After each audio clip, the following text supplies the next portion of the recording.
Coming up on the Hilton Head News, signs that the 45th annual RBC Heritage Golf Tournament isn't all that far away.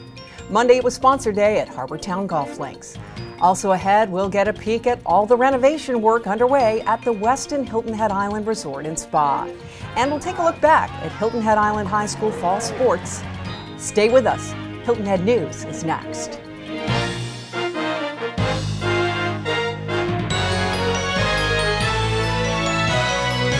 Welcome to the Hilton Head News. Here are the headlines for Monday, December 3rd. In just over 4 months, the 45th annual RBC Heritage presented by Boeing will take place on Hilton Head Island. There was a gentle reminder of that fact Monday at Harbortown Golf Links, where it was sponsor day for that event. On hand for question and answer sessions, Tournament Director Steve Wilmot, as well as 2 PGA Tour professionals, Brian Harmon and Harris English. Both are considered top up-and-coming young players on the tour. In 2012, their first year on the PGA Tour, each had earnings of over $1 million. English finished in the top 25 10 times and made the cut in 22 out of 27 events. Nancy Williams, who has led literacy efforts for more than a decade, will retire as Executive Director of Literacy Volunteers of the Lowcountry effective February 1st. Williams has served as Executive Director since 2002. Today, the group serves about 700 adult learners annually at 8 locations in Beaufort and Jasper counties. Under her leadership, Literacy Volunteers of the Lowcountry entered into a collaborative relationship with Jasper Hampton Adult Education, strengthened its 26-year partnership with Beaufort County Adult Education, enhanced technology, and increased fundraising. During her tenure, Literacy Volunteers of the Lowcountry and Friends of Literacy launched Cooks and Books, the group's signature fundraising event. Experian is notifying South Carolina parents that they can sign up to have their children's credit monitored. That word came from Governor Nikki Haley last Friday. The service is part of the state's response to the hacking of millions of taxpayers' personal data. The theft, first announced back on October 26, compromised close to 4 million individual tax filers, and that included the unencrypted Social Security numbers of 1.9 million dependents who were listed on their parents' tax returns. Now, many children under 18 don't have a credit history. However, parents who sign up will be alerted if a credit file pops up in a child's name. If a file exists, the service will monitor for suspicious activity. Experian began sending emails and letters last week on the availability of the credit monitoring service for dependents. And the cost for that is covered by the state's $12 million. Now here's a look at news from around the state. After the first of the year, South Carolina lawmakers will have a major impact on the state's judicial system.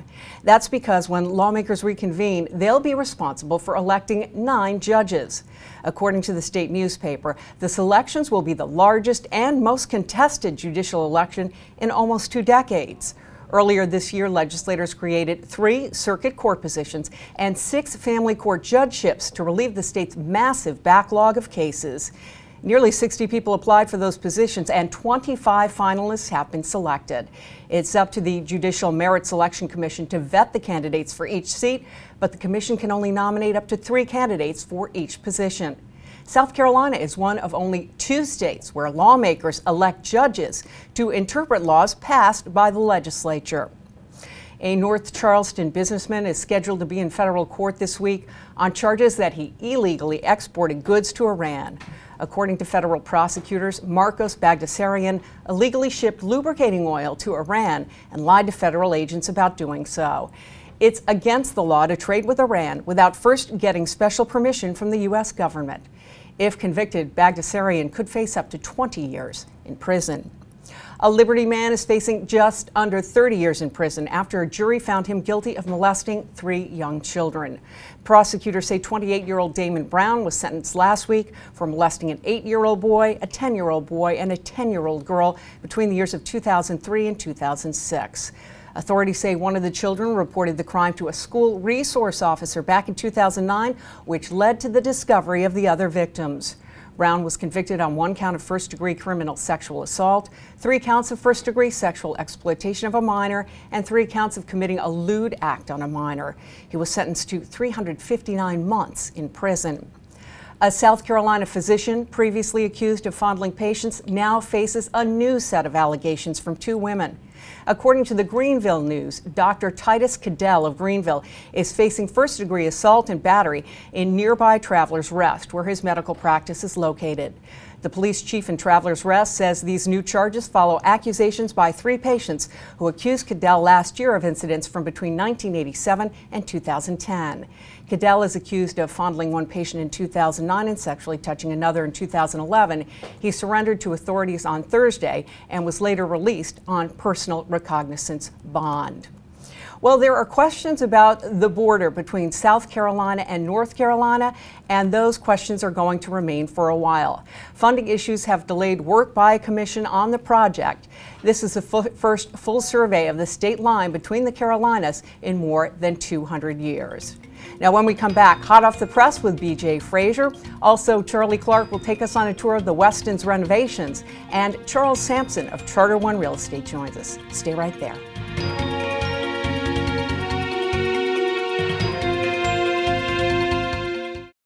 Welcome to our Christmas Wonderland at Antiques and Garden Collectibles at the Greenery. Fabulous ideas for decorating and gifts await you. What's new this year? Silver, gold, and champagne colors for Christmas. Big paper snowflakes with lights, large Christmas ornaments to hang from chandeliers, whimsy Laurie C. Mitchell figurines, mercury glass, Aunt Sadie's tree in a can aroma candles, nativity scenes, tabletop trees, and more. Make your first holiday stop Antiques and Garden Collectibles at the Greenery.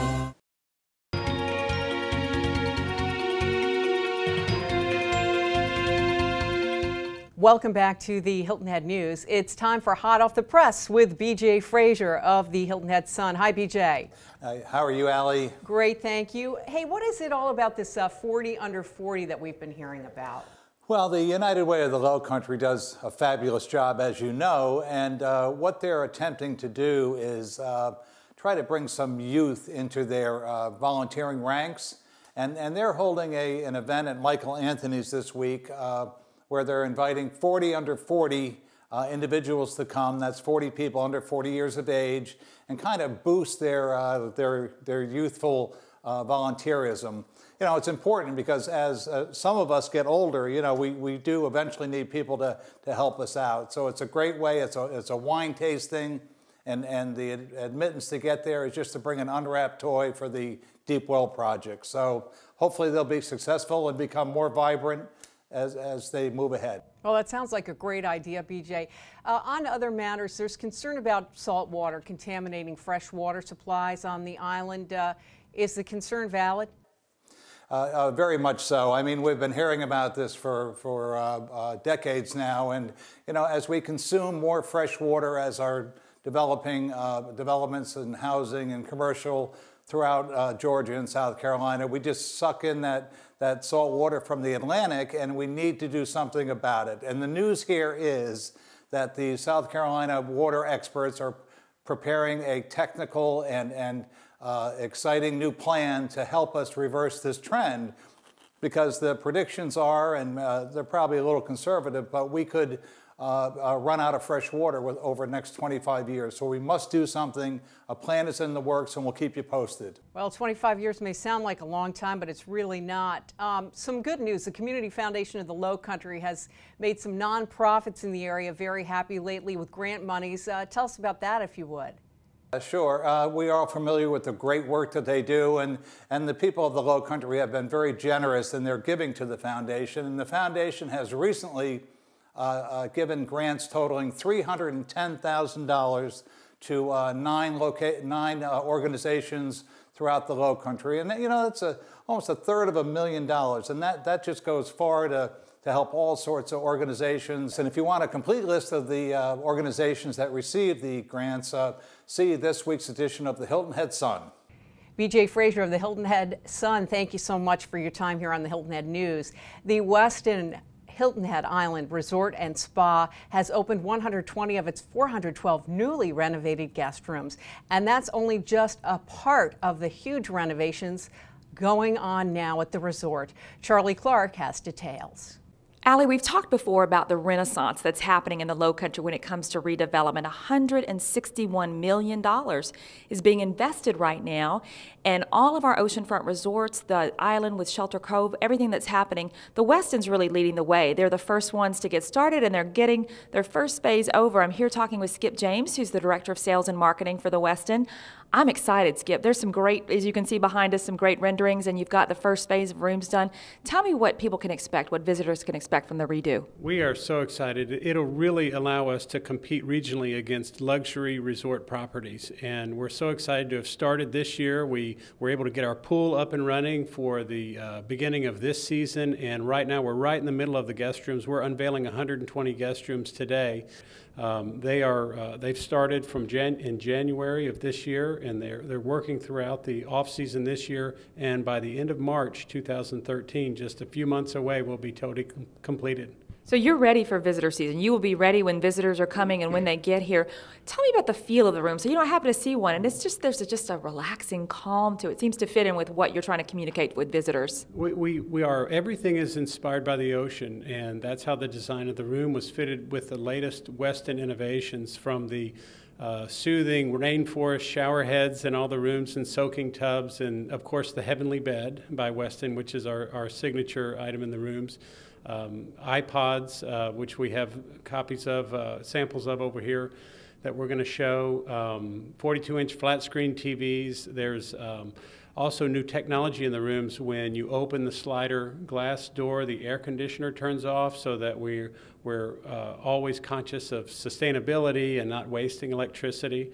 The Weston's going green, it sounds like, definitely. And we forget, this is an impact on the Lowcountry as well when it comes to jobs and when it comes to the construction that's going on. Tell me a little bit about the impact it's having business-wise on the Lowcountry. Well, for example, we started with the pools earlier this year, and so we did have our main pool redone for the beginning of the season, and 45,000 square feet of decking, which went from the old wooden deck to a new Certainty decking. But right now, as we speak, we have 150 workers that are working on the guest room portion of the project, that are staying in local hotels, eating in restaurants on Hilton Head, and they'll be here for the next 4 months. Now, quickly tell us what's in store. Give us a sneak peek of what the next changes in the next phase that are happening are, Skip. Well, right now they are working through the meeting space, and the lobby will be totally transformed in January, and that's a 45-day project, and it's going to be more of a conservatory arrival with actual planters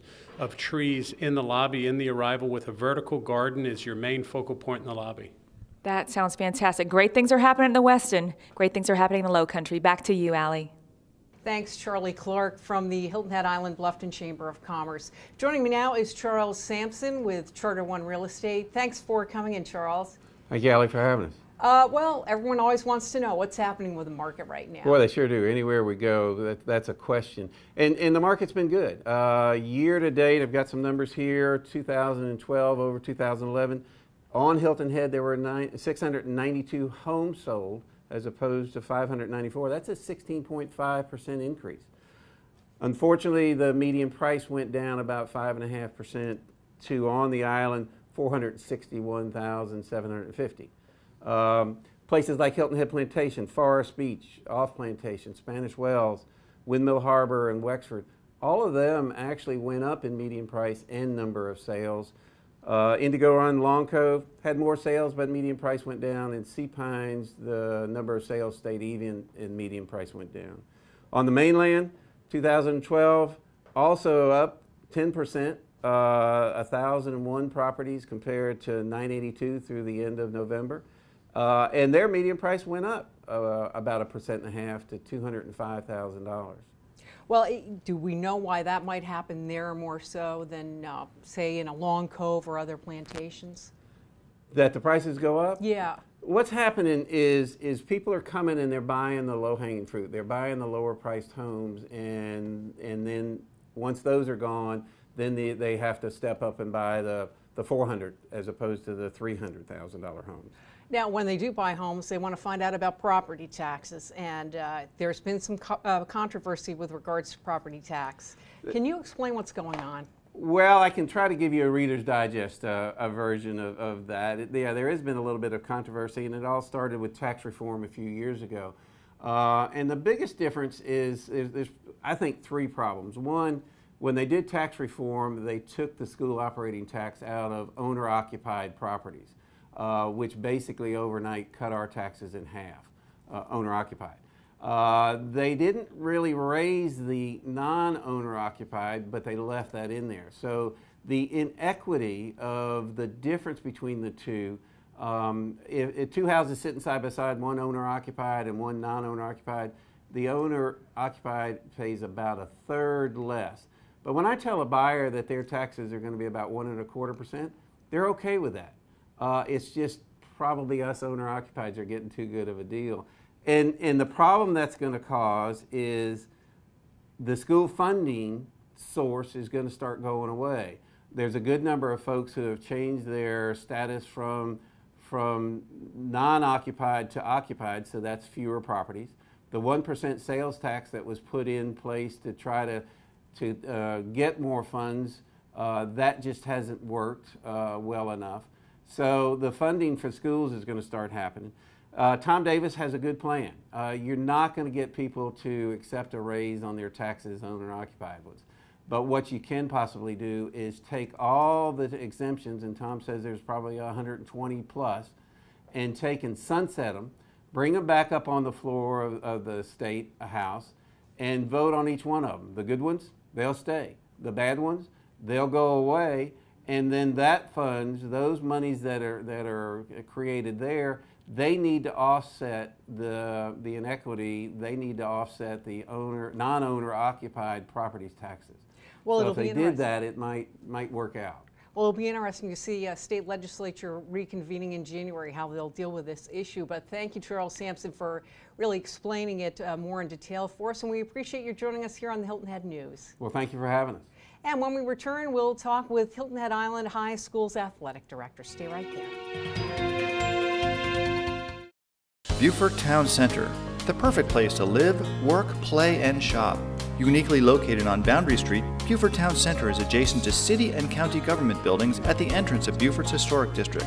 This new urban town center seamlessly blends lodging, office space, retail, restaurant, and residential sites with pristine views of the Intercoastal Waterway. Let the executives at Beaufort Town Center assist you with any of your real estate and leasing needs. Call today at 843-521-9000.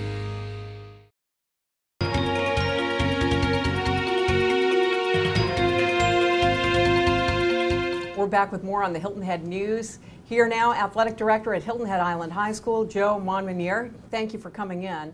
Thank you for having me today. Talk a little bit about the success of the fall programs at Hilton Head Island High School. We had a great, exciting fall. We were region champions in all sports other than football. We were state champion in 2 sports, women's swimming and women's tennis. We had a great fall. Our volleyball team made it to the quarterfinals, the state. Our cross-country teams both were 2nd team in the state. Our girls golf team was 5th in the state, and our cheerleading for the first time in 4 years made it to the cheer finals and placed 8th in the state. Our football team was competitive this year at 5-5. Michael Julian is headed off to the Shrine Bowl, which is an awesome award. I think there's only been one other student from Hilton Head Island High School in the history to go to the Shrine Bowl. And our football team made the playoffs but did lose in the first round. Well, congratulations to all those athletes. And speaking of athletes, who are some of the individuals that really stood out this fall? Well, Michael Julian, obviously quarterbacks, being recruited by top Division I schools right now. He's also in the middle of his basketball season. I mean, making the Shrine Bowl again is an awesome accomplishment. He really is a good student, athlete, and is doing well. We had Brantley Harrington, who made all player of the region for volleyball. We had Rachel Mangan, Lilia Felix, Madison Field, and Cassie Lay all did really well in swimming, all state swimming, and that's pretty much it for overall individual players. Well, that's an impressive list. How about how the athletes are doing, not just in their sport, but in the classroom? They're doing really well. Overall, our athletes of all of our programs at a 3.9 GPA. Cumulative, which is almost an A average. 4.0 is the standard. It's not just our girls sports or our Sports tennis typically has a great GPA, but our football team has a 3.4. So that really was the major bringing up. We brought football up, and that really helped our overall GPA. Our coaches do a great job with tutoring. We have mandatory tutoring twice a week, and our athletes go to tutoring and to help them not just be an athlete, but also add the student and student athlete. Well, as we all know, both are extremely important, academics as well. Athletic Director Joe Monmonier, we want to thank you for joining us here on the Hilton Head News. Thank you for having me. And you're looking for what to do here on Hilton Head Island? Well, Nancy Watts of Where to Go Hilton Head Island has some ideas. Hi, Nancy. Hey there, good to be here. Well, you know, it's a time of year we get a lot of house guests around the holidays, and I know you have some great ideas of things we can do with them when they come visit. You know, I was thinking about that too, and one of the things that's sort of a sleeper is the Gullah Heritage Trail Tours. You know, you can get on their bus, great little bus, and visit 10 neighborhoods. I'll bet you people who live here on the island have never taken that tour, and you really should, because it's very informative. They go every day, but Monday, I think they take Monday off and maybe get ready for something else. But anyway, I would recommend that highly. Right, and that's Dr. Emery Campbell that runs those tours, and I think they leave out of the Coastal Discovery Museum. They do, they do. That's exactly right. Well, I have to admit, I've been here 3 years. I haven't gone yet, so I may have to take your advice. Girl. Sometimes it's like when it's so close and near, you say, well, I'll get to it, and you don't. But definitely a good idea if you have friends or family coming. Other thoughts from you as far as what there is to do or bring people to take part in? You know, the Rose Hill Plantation, remember it burned way back when, and then when they restored it, it's more beautiful than ever. And they've added wine tours this year, and the wine tours are not, I thought they were on Wednesday, every Wednesday, but they're not. They're just sort of on different Wednesdays. But if you call and ask, they will tell you when they are, but whether it's a wine tour or whether it's a regular historical tour, it would definitely be worth you seeing and also worth your guests seeing. I bet, and I think you had mentioned to me, they also decorate for the holidays there, don't they? Oh, and it is beautiful this year. I think they did the best job they've ever done. Well, we can't leave theater out of the mix, so Arts Center of Coastal Carolina, what's up there? Anything goes, and that's exactly what's on. The musical Anything Goes. You'll love it. Take your guests, go by yourself, go with your family. It's a wonderful Christmas holiday type show. Great, and that's running through December 30th, 842 Arts for tickets to that one. Nancy Watts, Where to Go Hilton Head Island. As always, great to have you with us. Thank you for asking me. We want to thank you for watching Hilton Head News. I'm Allie McNair. We'll see you the next time.